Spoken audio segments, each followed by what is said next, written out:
आज की हमारी वीडियो का टॉपिक है वेंटिलेटर। आपने कभी न कभी तो ज़रूर सुना होगा कि फ़लाँ इंसान को या फ़लाँ शख्स को वेंटिलेटर पर शिफ्ट कर दिया गया है। तो ये वेंटिलेटर होता क्या है, किन लोगों को वेंटिलेटर की ज़रूरत पड़ती है, और इसके अलावा एक बहुत ही अहम सवाल कि क्या अगर कोई मरीज़ एक दफ़ा वेंटिलेटर पर चला गया तो क्या फिर वो वापस से ठीक होता है या नहीं। अक्सर लोग ये सवाल पूछते हैं, तो इस वीडियो में इन तमाम टॉपिक्स को कवर किया जाएगा।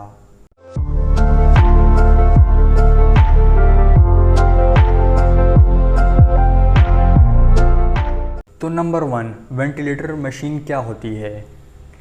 आपको पता होगा कि हमारे सांस लेने के जो अमल होता है, इसके अंदर 2 प्रोसेस होते हैं। Number 1 inhalation and number 2 exhalation. अगर मैं आपको यहाँ बनाकर भी दिखा दूँ तो यहाँ पर मैंने एक गंदे से लंग्स बनाए हैं। ये हमारा ट्रेकिया है, यानी सांस की नाली है, और ये हमारे 2 लंग्स हैं। तो जो हम जब इनहेलेशन करते हैं, यानी जब हम एयर अंदर लेते हैं, तो इस प्रोसेस को इनहेलेशन कहा जाता है, और जब हम हवा बाहर निकालते हैं बॉडी से, तो इस प्रोसेस को एक्सहेलेशन कहा जाता है। तो ये 2 प्रोसेस होते हैं, और इस अमल को ब्रीथिंग यानी सांस लेने का अमल कहा जाता है।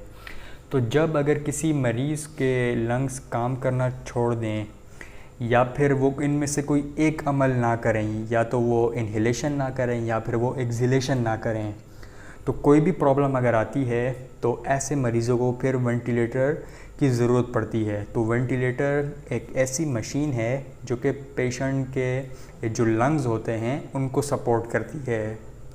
हमारा अगला सवाल था कि किन लोगों को वेंटिलेटर की ज़रूरत पड़ती है। तो वैसे ये मैंने आपको पहले भी बता दिया है कि ऐसे मरीज़ जिनके लंग्स काम करना छोड़ देते हैं, या फिर वो इनहेलेशन ठीक से नहीं कर पाते, या एक्सहेलेशन ठीक से नहीं कर पाते, या गैसेस एक्सचेंज नहीं कर पाते, तो किसी किस्म की जो भी प्रॉब्लम आती है लंग्स के मुतल्लिक, तो ऐसे मरीज़ों को वेंटिलेटर पर रखा जाता है। अब अगला बड़ा अहम सवाल कि अगर कोई मरीज़ एक दफ़ा वेंटिलेटर पर चला जाए तो क्या वो वापस से ठीक हो सकता है या नहीं हो सकता।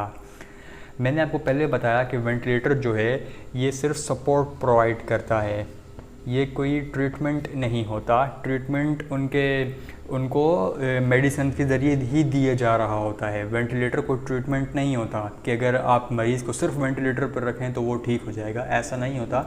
उसके साथ साथ उसका ट्रीटमेंट भी चल रहा होता है। तो ये डिपेंड करता है कि पेशेंट रिकवर हो रहा है या नहीं हो रहा। इस बात पर डिपेंड करता है कि उसे वेंटिलेटर से हटाया जाएगा या नहीं हटाया जाएगा। अगर तो पेशेंट बिल्कुल भी रिकवर नहीं हो रहा, डॉक्टर ने उसे काफ़ी टाइम रख लिया, 1 हफ़्ता रख लिया, 10 दिन रख लिया, लेकिन वो बिल्कुल भी उसकी रिकवरी नहीं हो रही, तो फिर डॉक्टर्स क्या करते हैं, वो पेशेंट के घर वालों को एक फॉर्म देते हैं जिसके अंदर लिखा हुआ होता है कि हमने इतने दिन पेशेंट को वेंटिलेटर पर रखा, ये उसकी डायग्नोज थी, लेकिन उसके अंदर कोई भी रिकवरी नहीं आ रही, इसलिए हम अब चाहते हैं कि पेशेंट को हटा दिया जाए।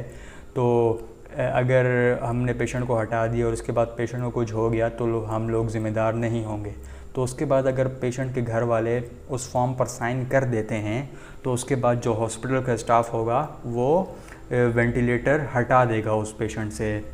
और दूसरी तरफ अगर एक पेशेंट है जिसे वेंटिलेटर पर रखा गया है, उसके अंदर इम्प्रूवमेंट आ रही है, तो उसे फिर वेंटिलेटर पर मज़ीद भी रखा जाता है, और फिर वो कुछ टाइम बाद ठीक भी हो जाता है। मैंने ख़ुद ऐसे लोग देखे हैं जो वेंटिलेटर पर गए हैं और उसके बाद वो वापस से बिल्कुल ठीक भी हुए हैं।